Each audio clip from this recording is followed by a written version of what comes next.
ទីក្រុងមួយដែលមានការរីកចម្រើនខ្លាំងលើវិស័យសុខាភិបាលនិងការអប់រំគឺជាមូលដ្ឋានគ្រឹះសម្រាប់អនាគតដ៏ភ្លឺស្វាងវាជាផ្នែកមួយជួយការពារជីវិតបង្កើតចំណេះដឹងនិងផ្ដល់ទំនុកចិត្តដល់សហគមន៍ក្នុងការធ្វើដំណើរទៅមុខសម្រាប់ OCIC ជឿថាការវិនិយោគលើមនុស្សគឺជាការវិនិយោគលើអនាគតរបស់កម្ពុជា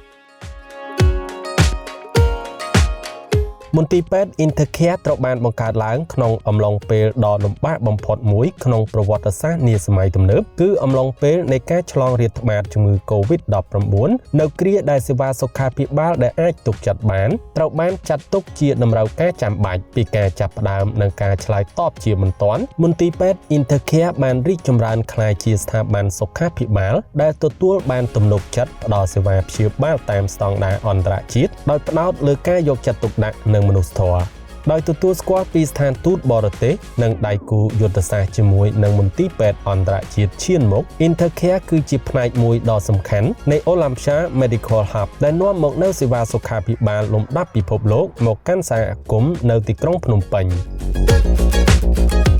ចាប់តាំងពីបង្កើតឡើងនៅក្នុងឆ្នាំ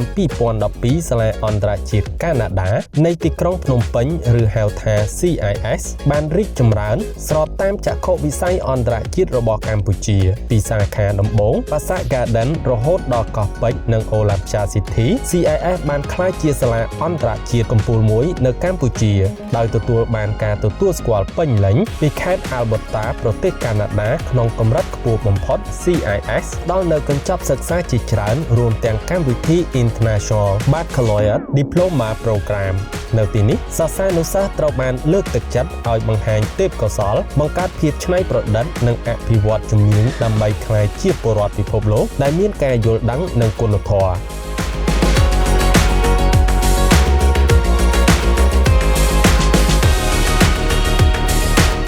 សាលាអន្តរជាតិ EFI បានផ្ដល់បទពិសោធន៍អប់រំដ៏ពិសេសតាមរយៈការរួមបញ្ចូលកម្មវិធីសិក្សារបស់ក្រសួងអប់រំនៃប្រទេសបារាំងជាមួយនឹងស្តង់ដារ Cambridge International ក្នុងបរិយាកាសពហុភាសានិងពហុវប្បធម៌សិស្សានុសិស្សអាចសិក្សាជាភាសាបារាំងភាសាអង់គ្លេសនិងភាសាផ្សេងៗទៀតដើម្បីអភិវឌ្ឍទំនុកចិត្តភាពឯករាជ្យនិងការគិតវិភាគ EFI មិនមែនគ្រាន់តែជាសាលាប៉ុណ្ណោះទេក៏ប៉ុន្តែជាសហគមន៍គាំទ្រចម្រុះដែលកុមារអាចរីកចម្រើនទាំងផ្នែកសិក្សាសង្គមនិងស្មារតី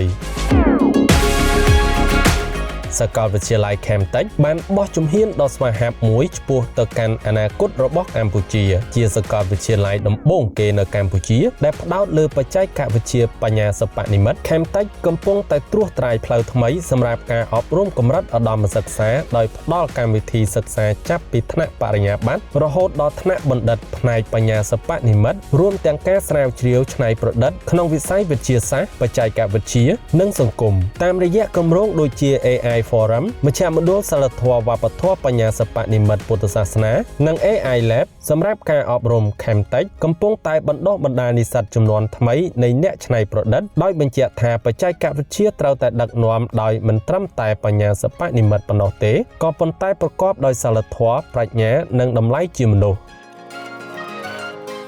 ចាប់ពីវិស័យសុខាភិបាលដែលអាចជឿទុកចិត្តបានរហូតដល់ការអប់រំលំដាប់ពិភពលោក OCIC មិនត្រឹមតែសាងសង់គម្រោងប៉ុណ្ណោះទេយើងកំពុងតែវិនិយោគលើមនុស្សព្រោះសហគមន៍ដែលមានសុខភាពល្អអនាគតភ្លឺស្វាងគឺជាមូលដ្ឋានពិតប្រាកដសម្រាប់អនាគតដ៏ត្រចះត្រចង់របស់កម្ពុជា